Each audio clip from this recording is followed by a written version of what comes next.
네, 안녕하세요. 생존을 위한 필수 IT 지식에 오신 여러분들 환영합니다. 소개 영상에서 말씀드렸다시피,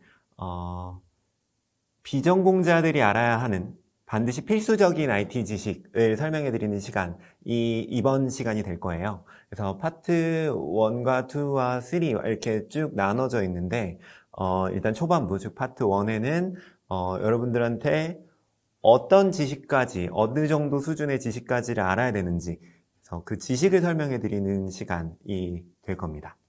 그러면 바로 얘기를 시작해 볼게요. 일단 제 소개를 좀 먼저 할게요. 저는 경영학과 출신입니다. IIT라고는 1도 모르는 경영학과 출신이고요.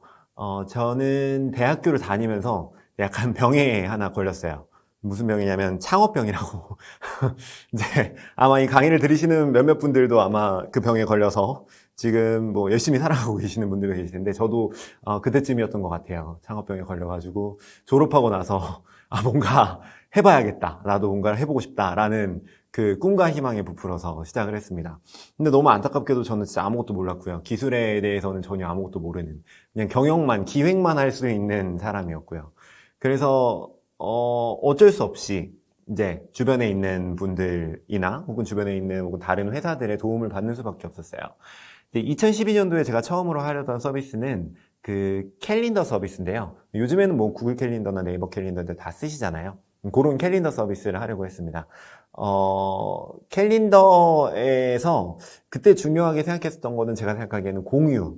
그래서 내 캘린더는 내가 만들지 않는다. 내 캘린더는 남이 만든다. 교수님이 만들어주고 내 캘린더는 다른 팀원이 만들어주고 막 이런 생각을 해가지고 좀 공유하는 데 포커싱을 한 캘린더 서비스를 생각을 했어요.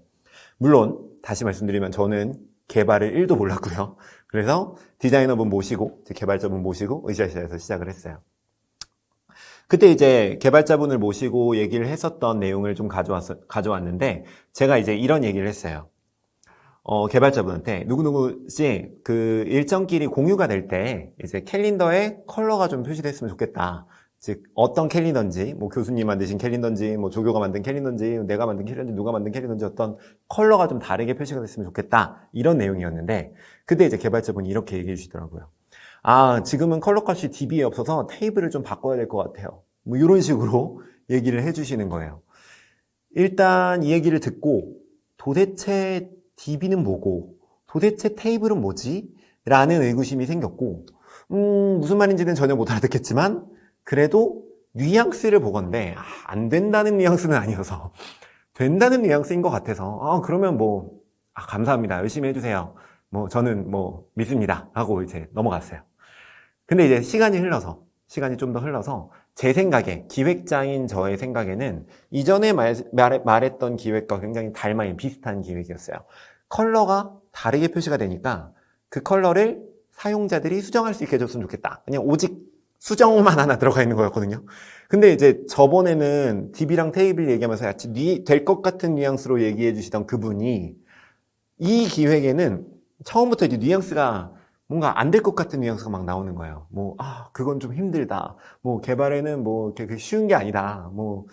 건물을 1cm 옮기는 것과 같다. 이런 얘기도 되게 많이 들었고, 수많은 얘기들을 들었어요. 그러면서, 그건 어렵다. 왜 어렵냐면, 결국에는 DB랑 테이블 때문에 어렵다. 이런 얘기가 나오는 거예요. 아니, 저번에는 분명 DB랑 테이블 얘기하면서 된다는 뉘앙스로 얘기를 해주시던 분이, 이제는 또 DB랑 테이블 얘기하면서 안 된다는 뉘앙스로 얘기하는 거죠. 그래서 이게 너무 답답한 거예요. 도대체 뭘까? 내가 모르는 것은 무엇일까? 이런 답답함들이 생겨서 이제 찾아봤어요.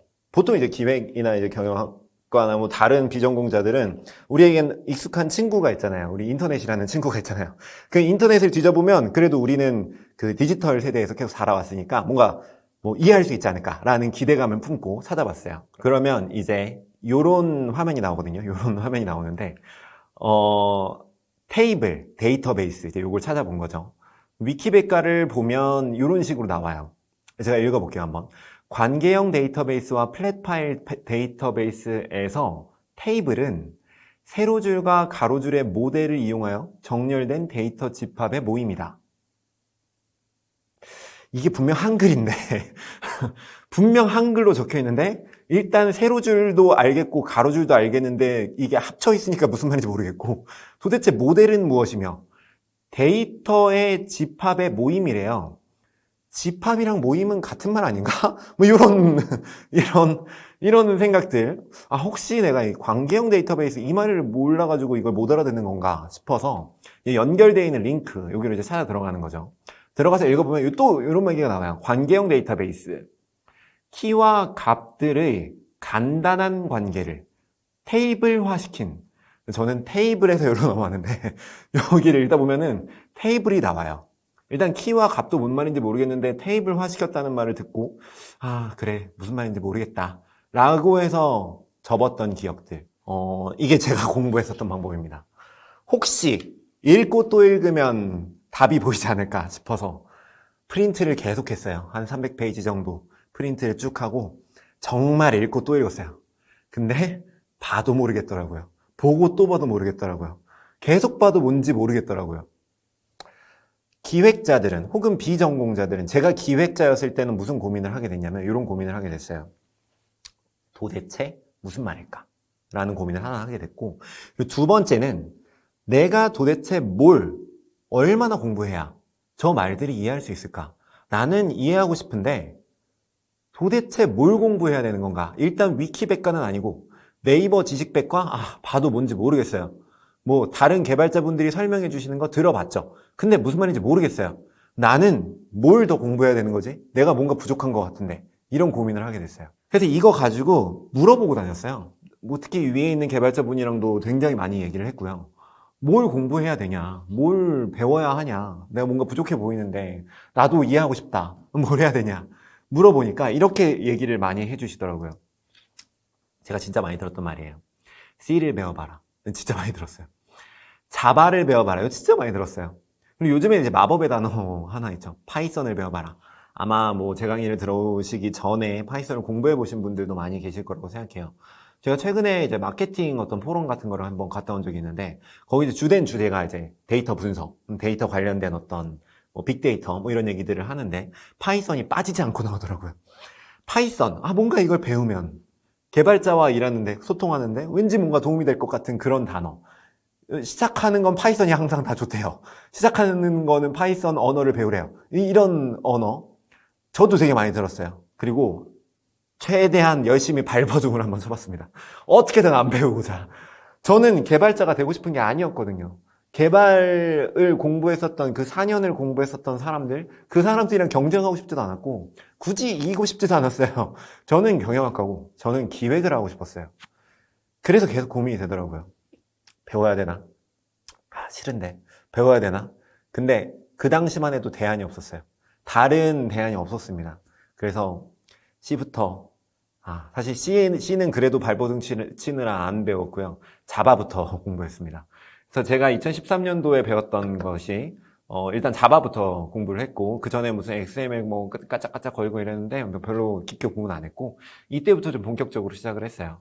그리고 뭐 HTML, CSS 보고 뭐 PHP 보고 내가 근데 자바 봤는데 왜 PHP 봤지? 뭐 이런 본 다음에 뭐 JSP 본 다음에 뭐 자바스크립트 보고 AJAX 본 다음에 내가 뭔가 혼자 공부하니까 모르겠고 질문도 막 생기고 내가 지금 뭔가 콘솔 창에다가 뭔가를 치고 있는데 검정 화면에서 자꾸 헬로 월드를 치라는데 이게 도대체 무슨 말이냐 뭐 이런 고민들이 자꾸 들어서 안 되겠다.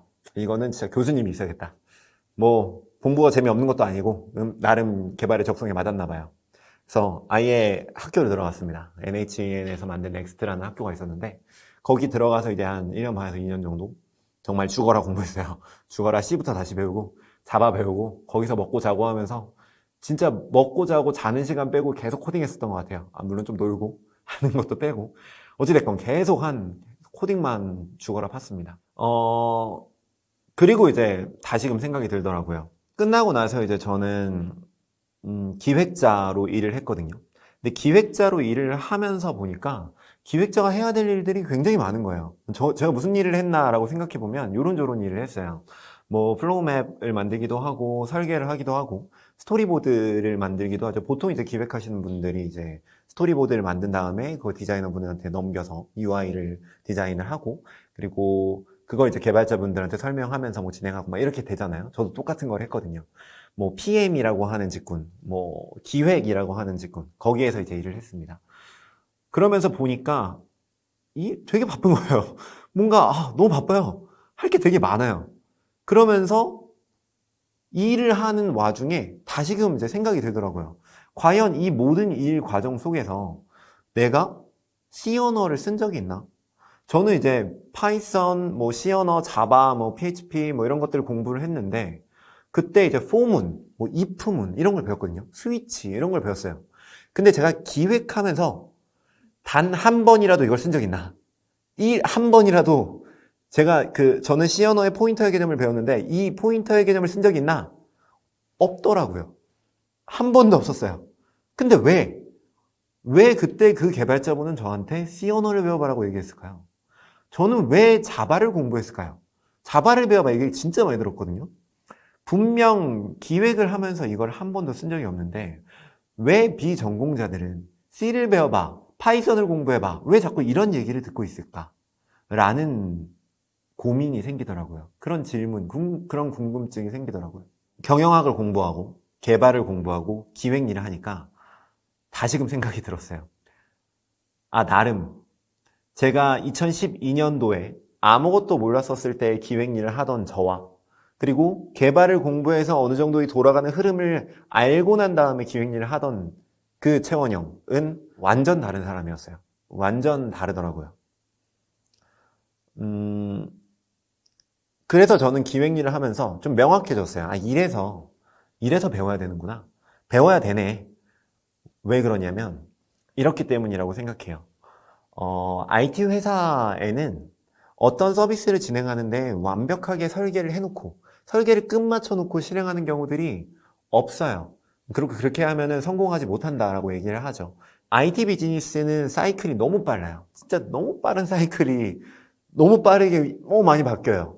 이 빠른 사이클의 와중에 완벽한 설계를 가지고 시작한다? 그거는 자살이죠. 그렇게 할 수 없어요. 그렇게 하다 보면은 새로운 경쟁자들이 이미 시장 안에서 이미 꿈을 펼치고 있어요. 우리 회사만 느려지는 거예요. 실제로 IT 비즈니스는 어떻게 흘러가냐면 자동차를 만든다고 가정을 하면 실제 IT 회사에서는 자동차의 완벽한 설계를 가지고 시작하지 않죠. 일단 조그마한 거 하나를 만들어요. 예를 들면 스케이트보드 같은 거 하나를 만들고 그리고 발전시키는 거죠. 조금씩 발전시켜야 돼요. 예를 들면 고객들이 요구를 해요. 나는 검색이 없어서 좀 불편해요. 혹은 필터 기능이 없어서 좀 불편해요. 이런 얘기들을 계속해요. 고객들은. 뭐 우리들이 그렇게 하잖아요. 그리고 불편하면 고객들이 안 써요. 그러니까 기획을 하는 사람들이나 마케팅을 하는 사람들이나 뭐 다 같이 고객의 얘기를 계속 들어야 돼요. 그러면서 고객이 원하는 기능들 그리고 고객이 원하는 어떤 컨텐츠 이런 것들을 채워나가야 되는 거죠. 그러면 처음에는 스케이트보드였다가 일주일 단위로 계속 뭔가를 추가해줘야 돼요. 혹은 일주일이 아니라 단위가 좀 더 길 수도 있지만 어쨌든 계속 뭔가 수정이 계속 일어나도 개발이 계속 일어나고 디자인이 계속 일어나요. 그래서 원래 우리가 뭐 만들려고 했었던 방향이 이거일지언정 고객이 이걸 원한다면 이쪽으로 가야 되는 거죠. 그래서 IT 비즈니스에 있는 기업들은 실제로 어떻게 일이 돌아가냐면 다 같이 방향성이 우르르 바뀌어요. 이쪽인가 보다. 아닌가 보다. 저쪽인가 보다. 이렇게 계속 바뀌어요. 그럼 이 과정 속에 무슨 일이 벌어지죠? 대화가 일어나요. 말이 돼야 돼요. 예를 들면 디자이너도 어떤 식으로 디벨롭을 해야 되는지를 막 주장하기 시작해요. 마케터들도 어떤 식으로 일이 진행돼야 되는지, 어떤 식으로 마케팅을 해야 되는지, 우리 서비스가 어떻게 발전돼야 되는지를 주장하기 시작해요. 기획자도 마찬가지죠. 자, 근데 우리 마케터나 기획자와 디자이너는 고객 포함해서 이 모두는 말이 좀 통해요. 왜냐면 다 비슷한 용어들을 쓰거든요. 우리들의 일상적인 용어들을 써요. 혹은 좀 이해가 안 돼요. 그럼 설명드리면은 그래도 어느 정도 이해할 수 있어요. 좀 공부해보면 그래 이해가 좀 돼요. 나 혼자도 찾아볼 수 있어요. 위키백과 좀 뒤져보면 돼요. 아니면 블로그에 정리가 잘 돼 있어요. 찾아보면 이해가 돼요. 그 약자가 뭐였는지 찾아보면 나와요. 문제는 이 구성원 중에 한 명이 개발자예요. 이 사람이 하는 말, 근데 이거는 이해가 안 돼요. 그리고 마찬가지로 아까 보셨다시피 찾아봐도 이해가 안 돼요. 데이터베이스? 테이블? 도대체 무슨 말이야? 이런 생각이 들어요. 근데 그 사람들도 이 방향을 함께 꺾는 일원이거든요. 때문에 그 사람들도 굉장히 중요한, 심지어 최종 결과물을 만드는 사람들이에요. 때문에 이 사람들과 대화가 안 되면 나중에 그 최종 결과물을 그 사람들과 함께 만들 수가 없어요. 문제가 커지겠죠.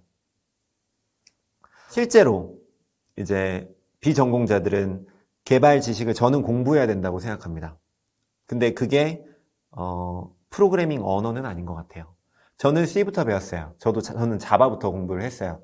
그러면서 계속 C, 자바, 파이썬, 뭐 PHP, 뭐 이런저런 것들 관련된 기술들, 뭐 DB, 뭐 DB 어드밴스드 웹, 뭐 이런 것들 다 공부했어요. 서버 이런 거 다 배웠는데 과연 비전공자들이 먼저 배워야 되는 지식, 가장 먼저 배워야 되는 지식이 파이썬이냐? 저는 아닌 것 같아요. 저는 개발자분들이 저한테 C 언어를 배워봐 라고 얘기했었을 때 그 개발자분이 뭘 원하는가를 지금 다시 돌이켜 생각해보면 그분이 C 언어 코딩을 저랑 같이 하면 좋겠어서 본인이 코딩하는데 제가 낑겼으면 좋겠어서 그래서 C를 배워보라고 했을까? 아니거든요. 그 개발자분 자바 썼어요. C를 쓰지도 않았어요. 근데 왜 C를 배워보라 그랬을까? 왜 자바를 배워보라 그러는 걸까? 왜 파이썬을 배워보라 그러는 걸까? 같이 코딩하자고? 저는 아니라고 생각해요. 무슨 이유에서 그분들이 프로그래밍 언어를 배워봐 라고 얘기하냐면 제 생각에는 나와 대화를 해줘. 내가 지금 무슨 말인지 네가 이해를 해줬으면 좋겠어. 그렇기 때문에 그분은 그 표현이 C를 한번 배워보시는 건 어때요? 라고 나오는 거예요. 파이썬을 좀 공부해보세요. 공부하고 싶으시면 파이썬이 좀 쉬워요. 그것부터 한번 해보시면 어때요? 라고 이야기를 하실 거예요. 제 강의는 완벽하게 여기에 좀 포커싱을 하고 있습니다. 제 강의를 들으신다고 뭐 C 언어의 포인터의 개념을 알려드린다거나 뭐 for문이나 if문을 알려드리는 건 아니에요. 개발자가 될 수 있는 강의, 다른 강의 들으시면 됩니다. 제 강의는 어디에 포커싱을 하고 있냐면 커뮤니케이션, 말이 통하는 사람이 되어보자 여기에 좀 포커싱을 하고 있어요. 그래서 파트 1에서는 완벽하게 여기에 필요한 지식들을 말씀드릴 거예요. 그리고 추가적으로 이제 다른 파트들이 진행됨에 따라서 어떤 직군들에 필요한 지식들이 또 따로 제가 정리해서 말씀드릴 거고, 그리고 외주를 맡길 때 필요한 지식들도 또 따로 정리를 해드릴 거예요. 그런 식으로 커뮤니케이션에 좀 포커싱을 한 IT 지식을 좀 배워보도록 할게요. 자, 그러면 구체적으로 이제 개발자랑 무슨 얘기를 하는지, 도대체 무슨 말을 하는가를 한번 볼게요. 이 대화는 정말 엄청 많이 나오는 대화. 진짜 어제도 이 말을 하신 분이 계실지도 모르겠어요. 개발자와 함께 일하시는 모든 비전공자분들이라면 한 번쯤 거의 뭐 일주일에 한 번 이상은 얘기하는 단어. 언제까지 될까요? 도대체 내가 말한 건 언제까지 됩니까? 이 질문을 반드시 하게 되죠. 이 언제까지 될까요는 되게 많이 나오는 질문이지만 안타깝게도 이거는 개발자의 3대 어려움에 속하는 정말 무시무시하게 어려운 질문이다. 개발자도 이 질문을 굉장히 많이 듣지만 이 질문에 답을 하기가 굉장히 힘들어요. 힘든 이유는 되게 여러 가지가 있어요. 뭐 예를 들면 뭐 이런 일들이 있죠. 혼자 일하는 경우라면 상관없어요. 혼자 일하는 뭐 개발자라면 뭐 언제까지 끝나요? 라고 대답해 줄 수도 있겠죠. 하지만 같이 일하는 개발자라면 개발자의 직군들이 여러 직군들이 있고 나는 이 파트를 맡았고 다른 사람은 다른 파트를 맡았잖아요. 근데 나는 어느 정도 끝났어요. 근데 이 사람이 끝내줘야 제가 마무리를 할 수 있는 거죠. 그런 경우 뭐라고 얘기할까요? 뭐 한 이틀이면 될 것 같아요. 이렇게 얘기할 수는 없잖아요. 그 사람이 언제 끝날 줄 알고. 그죠? 그러니까 조금 말이 길어지는 거예요. 그래서 개발자들이 뭐라고 얘기하냐면 언제까지 끝나요? 라고 대답하는 개발자들이 별로 없어요. 보통 뭐라고 얘기해 주냐면 그게 서버에서 뭐 해줘야 되는데 뭐 API가 어떻게 돼가지고 제이슨에 뭐가 빠져있는데 클라이언트는 이게 이렇게 했는데 이게 어떻게 돼가지고 어떻게 보일 거예요? 이런 식으로 얘기를 해요. 근데 이 말이 무슨 말인지 모르면 우리들은 무슨 생각을 하게 되냐면 그래서 나는 언제까지 끝나냐라고 물어봤는데 얘는 도대체 무슨 말 하고 있는 거냐 이런 생각이 들죠. 그래서 뭐 하루면 되나요? 그래서 언제 끝나나요? 이렇게 반문하게 되죠. 제 주장은 뭐냐면 저 위에 있는 말들을 한번 이해해 보자는 거예요. 이해 못할 거리들은 아니거든요. 이해할 수 있어요. 충분히. 그리고 쉽게 풀 수 있어요. 저것들을 좀 쉽게 풀어드릴 거예요. 그러면 조금 더 다른 조금 더 퀄리티 있는 커뮤니케이션이 가능하실 거예요. 뭐 예를 들면 클라는 끝났네요. 뭐 서버 개발자랑 얘기해 볼 테니까 뭐 이렇게 해서 이렇게 해드릴게요. 그러면 이렇게 하면 되겠네요. 라고 누가 문제인지, 누구한테 얘기해야 되는지 이런 것들이 좀 더 명확해지실 거예요. 그래서 적어도 제 강의가 끝나고 나면 이 위에 있는 이 말이 도대체 무슨 말이냐는 100% 이해하도록 만들어 드릴 거예요. 자, 그럼 IT 세상의 용어들을 한번 살펴보죠. 다양한 용어들이 있어요. 그리고 저는 절대 여러분들이 이 용어들을 모르신다라고 생각하진 않아요.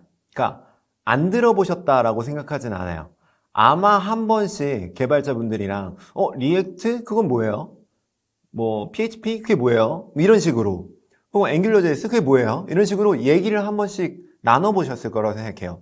그리고 그 상황에서 그 단어가 뭔지 이해가 안 됐을까? 물론 이해하신 분들이 있을 거라고 생각해요. 근데 우리는 이 단어 하나하나의 정의들을 다 들었음에도 불구하고 도대체 왜 대화가 안 될까요? 왜? 이유는 좀 명확합니다. 이유는 사실 아까랑 똑같은 맥락인데, 이유는 이 IT 세상의 트렌드와 용어들이 계속 새롭게 등장하기 때문이에요. 그래서 여러분들은 이 용어들의 정의만 계속 공부를 하면 꽁무니만 계속 따라가고 있는 거예요. 그러면서 큰 틀이 안 잡히는 거죠. 그래서 IT 세상을 공부하는 방법은 절대 이 뒷꽁무니를 쫓아가서는 안 돼요. 그건 나중에 다 잡힌 개발자들이나 그 개발자들이 새로운 트렌드를 익힐 때나 그렇게 공부를 하는 거예요. 처음 공부하는 방식은 절대 그렇게 들어가면 안 돼요. 그럼 어떻게 공부해야 되냐? 우리가 초등학교 때 바다를 배우던 방식으로 이 개념들을 잡아야 돼요. 우리 초등학교 때 바다 어떻게 공부했죠? 바다 배울 때 뭐 예를 들면 뭐 동해의 물을 떠다 놓고 서해의 물을 떠다 놓고 비커에다 떠다 놓은 다음에 하나씩 퍼먹어 봐요. 맛이 뭔가 다른가? 뭐 물질이 뭔가 다른가? 뭐 이런 식으로 공부하지 않았어요. 우리 바다를 공부할 때는 일단 지도부터 폈어요. 그리고 나서 대한민국이라는 어떤 위치가 있고 그 나라의 영해에는 동해와 서해와 남해가 있고 이것들은 태평양에 속한 것이고 그리고 태평양 말고 다른 대양 모가 있고 뭐 지중해가 있고 뭐 다른 어떤 바다들이 있고 이런 것들을 공부했죠. 그리고 나서 우리가 세월이 흘러서 새로운 바다의 이름을 들어요. 그럼 우리 이제 어떻게 하죠? 우리 어떻게 하냐면 검색해요. 조금만 찾아보면 이 바다는 그리스에 속한 거구나. 지중해에 있는 거구나. 조금만 찾아보면 그 바다의 위치와 그 바다에 속한 나라 이런 것들이 다 알 수 있어요. 어디에 구성되어 있는지 머릿속에 딱 배분이 돼요. 그죠? 그렇게 해야 돼요. IT 세상의 용어들의 뒤쪽 꽁무니를 쫓아가는 게 아니라 우리들이 해야 될 일은 뭐냐면 태평양이 뭔지를 정리해야 돼요. 그 작업을 해드릴 거예요. 그래서 수업 중에 뭐 예를 들면 루비의 장단점이 뭐냐, 루비의 특장점 이런 걸 말씀드리지 않을 거예요. 저는 루비가 뭐냐, 루비의 상위 카테고리가 뭐냐, 프로그래밍 언어가 뭔지를 말씀드릴 거예요. 뭐 우분투의 장단점이 뭐냐 이런 걸 말씀드리지 않을 거예요. OS가 뭐냐를 말씀드릴 거예요. 더 위에 있는 개념이 도대체 뭐냐. 그러고 나면 나중에 여러분들의 머릿속에 어떻게 될 거냐면 마치 도서관에 색인 구분하는 것처럼 여러분 머릿속에 딱 정리가 될 거예요. 그리고 나면 새로운 영어를 들어요. 그러면 바다 공부하는 거랑 똑같이 조금만 검색해보면 이거 OS구나. 조금만 검색해보면 이거 프로그래밍 언어구나. 조금만 검색해보면 이거 프레임워크구나. 그렇게 알 수 있도록 그렇게 만들어 드릴 거예요. 그래서 어떻게 정리해 드릴 거냐면 이렇게 정리해 드릴 거예요. 상위 카테고리에 있는 내용들이 뭐냐.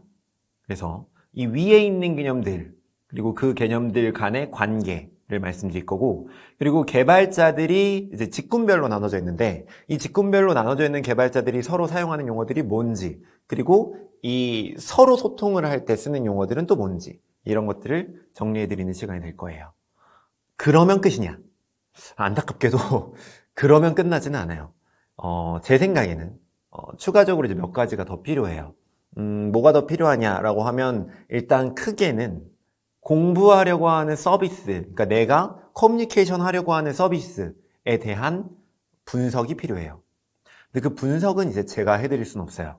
하지만 어떤 문서를 보고 어떤 방식으로 분석을 해야 개발자와 커뮤니케이션 하는데 도움이 될지를 말씀드릴 거예요. 도움은 크게 어떤 개발자한테 가서 어떤 얘기를 해야 되는지를 알 수 있도록 만들어 드릴 거예요. 그리고 그걸 알기 위해서 필요한, 내가 봐야 되는 문서는 뭔지, 그리고 그 문서를 보기 위해 필요한 지식들은 무엇인지, 이런 것들을 쭉 말씀드릴 겁니다. 그래서 나중에 제 강의를 다 듣고 나시면 여러분들한테는 제 최종 목표는 여러분들의 분석 문서가 남는 것이에요. 그 문서가 남아서 나중에 여러분들이 커뮤니케이션 하러 가기 직전에 그 문서를 보고 아 그래 그럼 이건 이 사람한테 얘기하면 되겠구나 라는 것들이 머릿속에 떠오를 수 있도록 만들어 드리는 것, 그게 목표입니다. 즉 제 강의의 목표는 두 가지예요. 하나는 아까 말씀드린 용어들에 대한 정리, 그래서 큰 그림을 그려드리는 거, 이게 첫 번째입니다. 큰 그림을 다 그리고 나면 나중에 이제 새로운 용어를 들었을 때 이 큰 그림에 배치할 수 있게 만들어 드리는 거. 그리고 두 번째는 여러분들이 커뮤니케이션 하려고 하는 대상에 대한 분석, 그리고 분석을 어떻게 해나가야 되는지, 그리고 그 분석을 어떻게 이용해야 되는지, 이런 것들을 말씀드릴 예정이에요. 자, 그럼 다음 강의부터 본격적으로 하나하나 이제 지식들에 대해서 얘기를 하도록 할게요. 쉽게 얘기할 겁니다. 쉽고 재밌게 한번 얘기해 볼게요. 편안하게 재밌게 들어주셨으면 좋겠어요. 수고하셨습니다.